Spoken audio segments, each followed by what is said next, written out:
ചേർന്നാൽ എനിക്ക് നാളെ മാറിക്കൂടെ? കോൺഗ്രസ്സിൽ ചേർന്നാൽ നാളെ മാറിക്കൂടെ? ഏത് രാഷ്ട്രീയ പാർട്ടി ചേർന്നാലും നാളെ മാറാം. അത് ഏത് അങ്ങനെ അങ്ങനെ നിർബന്ധം എൻ്റെ ഒരു രാഷ്ട്രീയ പാർട്ടിയിലും ഇല്ല. ഒന്നുമില്ല. 2020 ഞാൻ ചേർന്നത് ആ രാഷ്ട്രീയ പാർട്ടിയുടെ വളർച്ചയുടെ തുടക്കമാണ്. അവിടെ എനിക്ക് കൂടുതൽ കാര്യങ്ങൾ ചെയ്യാൻ പറ്റും. ആ പാർട്ടിക്ക് വേണ്ടി ചെയ്യാൻ പറ്റും. ആ പാർട്ടി എന്നെ അതിനനുവദിക്കുകയും ചെയ്യും. മറ്റൊരു രാഷ്ട്രീയ പാർട്ടിയിലാകുമ്പം ഞാനവിടെ ചിലപ്പം എൻ്റെ സ്പേസ് കുറഞ്ഞു പോകും. ഞാനെന്ന് പറയുന്ന വ്യക്തിക്ക് ചെയ്യാൻ പറ്റുന്ന കാര്യങ്ങളുടെ ലിമിറ്റേഷൻസ് ഉണ്ടാവും. അവിടെ ഒരു പാർട്ടി പറയുന്ന ഒരുപാട് കാര്യങ്ങൾ കേട്ട് ചിലപ്പം നിശബ്ദനാകേണ്ടിയും വരും. അപ്പോൾ ഇപ്പുറത്താകുമ്പോൾ കുറച്ചുകൂടി ഉച്ചത്തിൽ സംസാരിക്കാം. അത് മനസ്സിലുണ്ടായിരുന്നോ കൃത്യമായിട്ട് എനിക്ക് പറയേണ്ട കാര്യങ്ങൾ, എനിക്ക് കൊണ്ടുവരേണ്ട മാറ്റങ്ങൾ, സ്പേസ് ഇവിടെയാണ്? തീർച്ചയായിട്ടും അത് 2020 എനിക്ക് ആ സ്പേസ് തരും. കാര്യം അവർക്കും വളരണമല്ലോ. 2020 എന്ന് പറയുന്ന ഒരു രാഷ്ട്രീയ പാർട്ടിക്ക് വളരണം. 2020 ഞാൻ വളരുമ്പോൾ 2020 വളരും, 2020 വളരുമ്പോൾ ഞാനും വളരും. അങ്ങനെ വളരുമ്പോഴത്തേക്കും നാച്ചുറലി മുന്നണി വളരും. BJP എന്ന് പറയുന്ന രാഷ്ട്രീയ പ്രസ്ഥാനത്തിന് കുറച്ചും കൂടെ സഹായിക്കാൻ പറ്റുന്ന ഒരു പാർട്ടിയായിട്ട് 2020 മാറിക്കൊണ്ടേയിരിക്കും. 2020യിലേക്ക് ഏത് ജാതി മതത്തിൽപ്പെട്ട ആൾക്കാർക്ക് വരാനും ഒരു കോൺഫിഡൻസ് ഉണ്ടാവും. പതിയെ BJP എന്താണെന്ന് കേരളത്തിലെ ജനങ്ങൾക്ക് മനസ്സിലാവും. അപ്പം മുസ്ലിം സമൂഹത്തിന് BJPയോടുള്ള ഒരു എതിർപ്പ് പതിയെ മാറും. അങ്ങനെ അവരും ഇതിലേക്ക് കടന്നു വരും. അപ്പം നാച്ചുറലി ഇന്ത്യ ഒട്ടാകെ അതാണ് സംഭവിച്ചത്. ന്യൂനപക്ഷങ്ങളെ ഇങ്ങനെ ഭയപ്പെടുത്തി വെച്ചേക്കാണ് BJPയുടെ പേരും പറഞ്ഞത്. അങ്ങനെ ഒരു പ്രശ്നം ഈ രാജ്യത്തില്ല. ഇല്ലാത്തൊരു പ്രശ്നം ഉണ്ടെന്ന് വരുത്തി തീർക്കുന്നതാണ് പ്രശ്നം. ഞാൻ പറഞ്ഞത് അല്ലെങ്കിൽ നിങ്ങൾ ചൂണ്ടിക്കാണിക്കും 13 വർഷം അധികാരം കിട്ടിയ ഒരു രാഷ്ട്രീയ പാർട്ടി എന്താണ് ചെയ്തത്? മുസ്ലിങ്ങളെ ഇവിടെ നിന്ന് ഓടിക്കാൻ വേണ്ടി അവരെന്തോ ചെയ്തു. പിന്നെ എന്താ പ്രശ്നം എന്നറിയാം? ഇപ്പം പൗരത്വ നിയമം കൊണ്ടുവന്നു, അല്ലെങ്കിൽ മറ്റെന്തെങ്കിലും കൊണ്ടുവന്നു, ഇതിനകത്ത് മതം എടുത്തങ്ങ് ഫ്രണ്ടി വയ്ക്കും. ഇപ്പം ലക്ഷദ്വീപിനുമായിട്ട് ബന്ധപ്പെട്ട് വന്ന വിഷയത്തിൽ ഞാൻ BJPയെ എതിർത്ത് ചാനൽ ചർച്ചയിൽ പോയി സംസാരിച്ച ഒരാളാണ്. അന്നവിടെ ഞാൻ പറഞ്ഞൊരു കാര്യം, ആക്ച്വലി ഇന്നത്തെ ലക്ഷദ്വീപ് നിവാസികളോട് നിങ്ങൾ ചോദിക്കും, ആ ചെയ്തതെല്ലാം ഗംഭീരമായിരുന്നു എന്നാണ് അവർ പറയുന്നത്. അവർക്ക് ഏറ്റവും മനോഹരമായിട്ടും കൂടുതൽ ബിസിനസ്സും വ്യവസായമൊക്കെ ചെയ്ത് ജീവിക്കാൻ പറ്റുന്ന ഒരു അന്തരീക്ഷം ഇപ്പോൾ ഉണ്ടായി എന്നാണ് ഇപ്പോഴത്തെ. പിന്നീട് നമ്മൾ ലക്ഷദ്വീപിലെ പ്രശ്നത്തെക്കുറിച്ച് കേട്ടതേ ഇല്ലല്ലോ. ഞാൻ പറഞ്ഞത് അപ്പം ക്ലാരിറ്റി കൊടുക്കത്തില്ല. ഈ മതപരമായ ചില പ്രശ്നങ്ങളെടുത്ത് മുന്നിൽ വെച്ച് ചർച്ച ചെയ്യുമ്പോൾ എന്താണെന്ന് എനിക്കറിയത്തില്ല, അത് BJP ചിലപ്പോൾ ചെയ്യുന്ന ഒരു കാര്യമാണത്. അവർക്ക് മനോഹരമായിട്ട് ഈ നാടിൻ്റെ ഡെവലപ്മെൻറ്റ്സ് വികസനമൊക്കെ ചെയ്യാൻ അറിയാം. പക്ഷെ പല കാര്യങ്ങൾ ചെയ്യുമ്പോഴും അതിൽ ഇങ്ങനെ ഇപ്പം മുത്തലാഖ് നിരോധനം, ഇത് ഇപ്പം ആ സ്ത്രീ സമൂഹത്തിന് ഭയങ്കര നല്ല കാര്യമല്ലേ? പക്ഷേ അത് ഒരു വിഭാഗം മുസ്ലിങ്ങൾക്ക് തോന്നും ഇത് ഞങ്ങൾക്ക് ഇട്ടിട്ടുള്ള പണിയാണല്ലോ. പക്ഷെ അവിടുത്തെ സ്ത്രീകൾക്ക് ഭയങ്കര സുരക്ഷയുമാണ് കൊടുക്കുന്നത്. ഇനിയിപ്പം ഞാൻ ഇതുപോലെ ചില വിഷയങ്ങൾ വരുന്ന സമയത്ത് ആവശ്യമില്ലാത്ത ഇപ്പം നമ്മളിപ്പം കുറച്ച് BJPക്കാർ പറയുകയാണ് ഇപ്പോൾ ഇസ്രായേലും പാലസ്തീനും ഇന്ത്യ ഇസ്രായേലിനൊപ്പമാണ് എന്ന് പറഞ്ഞാൽ ഇപ്പുറത്തുള്ള ഒരു വിഭാഗം ഉടനെ പറയുന്നത് മുസ്ലിങ്ങളെ കൊല്ലുന്നത് നിങ്ങൾക്ക് ഇഷ്ടമായത് കൊണ്ടാണ് നിങ്ങൾ പാലസ്തീനെ എതിർക്കുന്നതെന്നാണ്. ഇപ്പോൾ എന്നോട് ആ ചോദ്യം ചോദിച്ചാൽ ഞാൻ എപ്പോഴും പറയുന്നത് എനിക്കിതെല്ലാം രാജ്യങ്ങളല്ലേ, ഞാൻ എന്തിനാണ് പാലസ്തീൻ ജനതയുടെ മതം നോക്കുന്നത്? ഞാൻ എന്തിനാണ് ഇസ്രായേലിൻ്റെ മതം നോക്കുന്നത്? ഞാൻ എന്തിനാണ് റഷ്യയിലും ഉക്രൈനിലും മതം? ഇതെല്ലാം പല രാജ്യങ്ങളിൽ കിടന്ന് തമ്മിലടിക്കുന്ന ജനത, അവരുടെ പ്രശ്നങ്ങൾ, അതിൽ നീതി നിഷേധിക്കപ്പെടുന്നുണ്ടെങ്കിൽ നമുക്ക് അവർക്ക് വേണ്ടി നിൽക്കാം. പക്ഷേ ഒരു രാജ്യത്തിൻ്റെ പോളിസീസ് ഉണ്ടല്ലോ, അവർ ആ പോളിസീസിൻ്റെ ഭാഗമായിട്ടായിരിക്കും ആ രാജ്യം നിലപാട് സ്വീകരിക്കുന്നത്. പിന്നെ ഇപ്പോൾ ഇന്ദിരാഗാന്ധി അങ്ങനെ ഒരു നിലപാടെടുത്തു, മോദി അങ്ങനെ എടുക്കുന്നില്ല എന്ന് പറഞ്ഞാലെങ്കിൽ പിന്നെ ഇന്ദിരാഗാന്ധി തന്നെ അങ്ങ് ഭരിച്ചാൽ മതിയല്ലോ. ഓരോ രാഷ്ട്രീയ പാർട്ടിയുടെ പോളിസികളിൽ വ്യത്യാസമുണ്ടാവും. നമ്മൾ നോക്കുമ്പം ശരികൾക്കൊപ്പം നിൽക്കാൻ നമ്മൾ വിചാരിക്കും.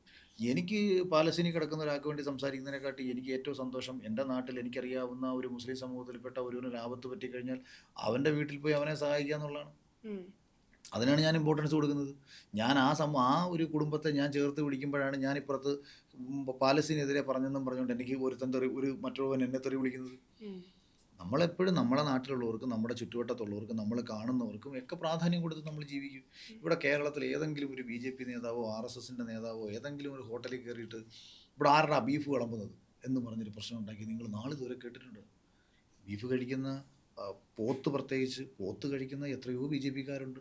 പശുവിനെ കഴിക്കാത്ത ആൾക്കാർ BJPയിലൊന്നുമല്ല, അത് കോൺഗ്രസ്സിലും ഉണ്ട്, കമ്മ്യൂണിസ്റ്റ് പാർട്ടിയിലും ഉണ്ടാവും, മറ്റ് പല പാർട്ടിയിലും ഉണ്ടാവും. കാര്യം അത് ചിലർക്ക് അങ്ങനെ ഒരു ചിന്ത ഉണ്ട്. അതാണ് എൻ്റെ കാര്യം. അല്ലാതെ ഇപ്പം പശു എന്ന് പറയുന്നതിനെ കേരളത്തിലുള്ള ആൾക്കാർ അമ്മയായിട്ട് കാണുന്നുണ്ടൊന്നുമല്ല. ഉത്തരേന്ത്യൻ ജനത അങ്ങനെയാണ് കാണുന്നത്. നമുക്ക് എന്തുകൊണ്ടത് അക്സെപ്റ്റ് ചെയ്തുകൂടാ? പശുവിനെ മാതാവായി കാണുന്ന കുറച്ച് മനുഷ്യർ ആ നാട്ടിലുണ്ടെങ്കിൽ അവർക്കതിനെ വളരെ വൈകാരികമായിട്ട് അവരതിനെ കാണുന്നുണ്ടെങ്കിൽ, പണ്ട് കാലത്ത് നടന്ന യുദ്ധങ്ങളും പ്രശ്നങ്ങളും ഒക്കെ പശുവിൻ്റെ പേരിലായിരുന്നെങ്കിൽ ആ ജനതയുടെ താല്പര്യത്തെ നമ്മൾ അക്സെപ്റ്റ് ചെയ്യുക എന്നുള്ളതേ ഉള്ളൂ. അതിനവരെ, കാരണം നമ്മളുടെ നാടുമായിട്ട് ഒരു പുലബന്ധവും ഇല്ലാത്ത മറ്റൊരു നാട്ടിൻ്റെ കൾച്ചറാണത്. അതിവിടെ ഇല്ലല്ലോ. ഇപ്പം ഇവിടെ നമ്മൾ യുദ്ധം കണ്ടിട്ടില്ല. നമുക്കെന്താ ദേശീയബോധം ഇല്ലാത്തത്? കേരളത്തിലുള്ള ഒരുത്തിന് യുദ്ധം എന്താണെന്നൊരു ABCD അറിയത്തില്ല. ഇവിടെ ബ്രിട്ടീഷുകാരുടെ പോയി തോളത്തും കൈയിട്ട് ബ്രിട്ടീഷുകാർക്ക് വേണ്ട കാര്യങ്ങളും ചെയ്തു കൊടുത്ത് അവൻ്റെ അടുത്ത ആൾക്കാരായിട്ട് നടന്ന കുറേ രാജാക്കന്മാരായിരുന്നു ഇവിടെ ഉണ്ടായിരുന്നത്. പിന്നീട് വളരെ കുറച്ച് പേര് മാത്രം പലപ്പോഴുമായിട്ട് ഇവർക്കെതിരെ തെറ്റിയിട്ടുണ്ട്. തെറ്റിയതൊക്കെ തന്നെയും ഭയങ്കര ദേശീയബോധം കൊണ്ട് തെറ്റിയതൊന്നുമല്ല, നിലനിൽപ്പിന് വേണ്ടി തെറ്റിയതാണ് പലതും. വളരെ കുറച്ച് പ്രശ്നങ്ങൾ മാത്രമേ, കുളച്ചൽ യുദ്ധവും ആറ്റിങ്ങൽ കലാപവും അങ്ങനെ പഴശ്ശിയുടെ പ്രശ്നങ്ങളും ഒക്കെ മാത്രം മാറ്റിവെച്ച് കഴിഞ്ഞാൽ കേരളത്തിലെ ജനതയ്ക്ക് അങ്ങനെ വലിയ ദേശീയബോധമൊന്നുമില്ല. കാരണം എന്താ, നമ്മൾ യുദ്ധം കണ്ടിട്ടില്ല, യുദ്ധത്തിൻ്റെ കെടുതികൾ അനുഭവിച്ചിട്ടില്ല. അപ്പോൾ പാകിസ്ഥാൻ നമ്മളെ അടിച്ചാൽ നമുക്കെന്താ, ഒരു കുഴപ്പമില്ല, ഇവിടെ സേഫ് അല്ലേ, സേഫ് സോൺ ഇരുന്നുകൊണ്ട് എന്തും പറയാമല്ലോ. അങ്ങനെയാണോ പഞ്ചാബിൽ കിടക്കുന്നത്, രാജസ്ഥാനിൽ കിടക്കുന്നത്, കാശ്മീരിൽ കിടക്കുന്നത്? അവന് ദേശീയബോധം കൂടും, പട്ടാളക്കാർക്ക് ദേശീയബോധം കൂടും. കാരണം ഇവൻ ഇതിങ്ങനെ കണ്ടുകൊണ്ടിരിക്കുകയാണ്, ഏത് നിമിഷവും ഒരു സാധനം വന്ന് വീണ് ഞങ്ങളെ കൂട്ടത്തിൽ ഒരുത്തൻ മരിച്ചേക്കാം.